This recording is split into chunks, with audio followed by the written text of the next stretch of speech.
കാഴ്ച, അതിനെതിരെയാണ് ഇവിടെ വോട്ട് വന്നിട്ടുള്ളത്. അതൊരു കമ്മ്യൂണിറ്റിയുടെ തലയിലേക്ക് ഇടുകയാണ്.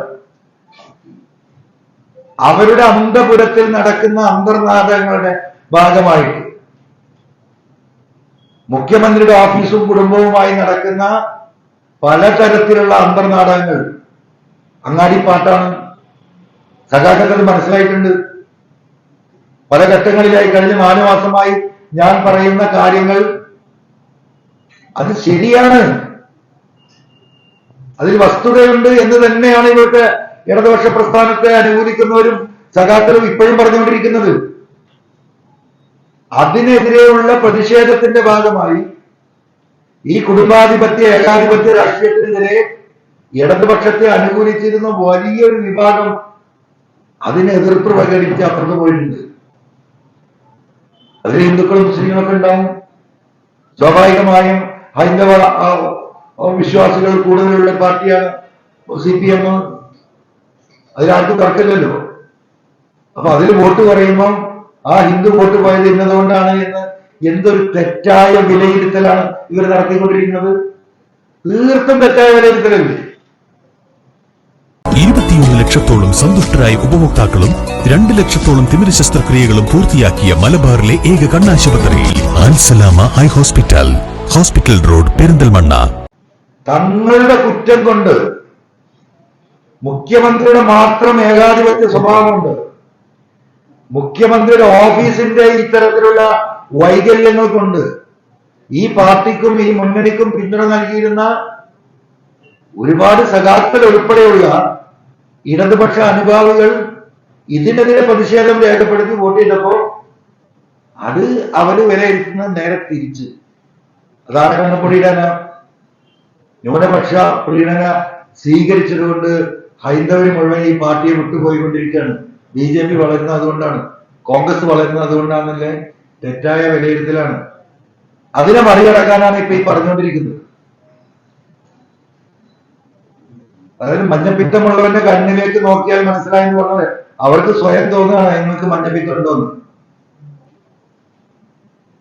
ഇതാണ് വസ്തുത. ആ വസ്തുതയെ മറികടക്കാൻ മറ്റു ചില ആരോപണങ്ങൾ, അതിന് ഏറ്റവും എളുപ്പം എന്താണ് വർഗീയവാദമാണ്.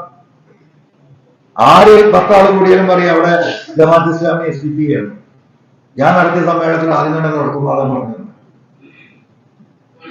ഇപ്പോ വയനാട്ടിലടക്കം ഭൂരിപക്ഷം ലക്ഷക്കണക്കിന് വർദ്ധിക്കുമ്പോൾ ലക്ഷക്കണക്കിന് വോട്ട് ഇവർക്ക് ചോരുമ്പോൾ വർഗീയവാദികളാണ്.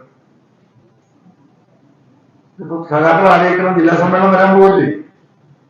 2014 ഞാനും വയനാട് പാർലമെന്റിൽ സ്വതന്ത്രനായി മത്സരിച്ച അന്നാണ് ജമാഅത്ത് ഇസ്ലാമിയുടെ സ്ഥാനാർത്ഥി സുഹറ മമ്പാട്.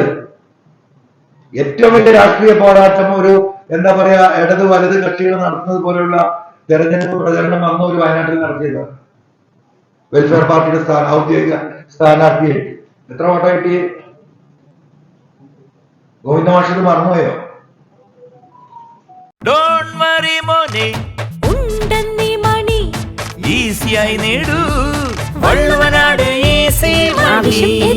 പണം ഞങ്ങൾ തരും. സഖാവ് വിജയരാമൻ മറന്നുപോയോ? പിണറായി സഖാവിന് ഓർമ്മ ഉണ്ടാവില്ല. വോട്ട് 10,000 വോട്ടാണ് കിട്ടിയത്. വെറും 10,000 വോട്ട്. വെൽഫെയർ പാർട്ടിയുടെ ആരംഭഘട്ടത്തിൽ ആരംഭ ശൂലത്വമുള്ള ആ സമയത്ത് 2014 വെൽഫെയർ പാർട്ടിയുടെ ഔദ്യോഗിക സ്ഥാനാർത്ഥി വയനാട് പാർലമെന്റിൽ മത്സരിച്ചപ്പോൾ കിട്ടിയ വോട്ട് 10,000 PV അൻവർ ഒറ്റയ്ക്ക് മത്സരിച്ച് 39,000 കിട്ടിയിട്ടുണ്ട് അന്ന്. ആ വോട്ടാണ് ഈ നാട്ടിൽ എന്നാ പറയുന്നത് ഈ ജയിക്കുന്നിടത്തൊക്കെ. ഇതവർക്ക് അറിയാത്തതുകൊണ്ടാണോ? അത്ര വിവരക്കേടുള്ളവരാണോ ഈ പറയുന്ന ഗോവിന്ദ മാഷും? എന്തായാലും മാഷൊരു മാഷല്ലേ, ഒരു മാഷ വിവരം എന്തായാലും ഉണ്ടാവില്ലോ. സാമൂഹിക വിഷയത്തിൽ ക്ലാസ് എടുക്കാൻ വന്ന നല്ല വിവരമുള്ള മനുഷ്യനാണ്, എനിക്ക് നന്നായിട്ട് അറിയാതെ. അത് പറ്റിക്കില്ലേ? പബ്ലിക്കായിട്ട് ജനങ്ങളെ കണ്ണിൽ പൊടിയിട്ടില്ലേ? 10,000 വോട്ടാണ്. കേരളത്തിലെ മുഴുവൻ വെൽഫെയർ പാർട്ടിക്കാരും എന്താ പറയാ വന്ന് കിടന്ന് അവിടെ ഉരുണ്ട് അവരുടെ സകലമായ സോഴ്സും ഉപയോഗിച്ചിട്ട് നടത്തിയത്. പ്രകടനം കണ്ടാൽ മറന്നപ്പെടില്ല. 2,000-3,000 ആളുകളായിരുന്നു പ്രകടനം. അവരുടെ നിയമസഭാ മണ്ഡല റാലി ഇപ്പൊ എനിക്ക് ഓർമ്മയുണ്ട്. കാരണം അവരൊപ്പത്തിനൊപ്പമാണ് ഞാനും പോകുന്നത്.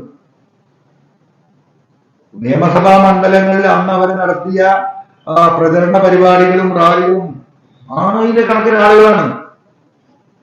ഈ ആളുകളൊക്കെ പാടെ കേരളത്തിൽ നിന്നായിട്ട് വന്ന ആളാണ്. ഈ ആളുകളൊക്കെ പാടെ അവിടെ ശക്തി സ്വാംശീകരിച്ച് നടത്തിയ തെരഞ്ഞെടുപ്പിൽ കിട്ടിയ വോട്ട് 17. അവിടെ പറയുന്നത് എന്താണ്?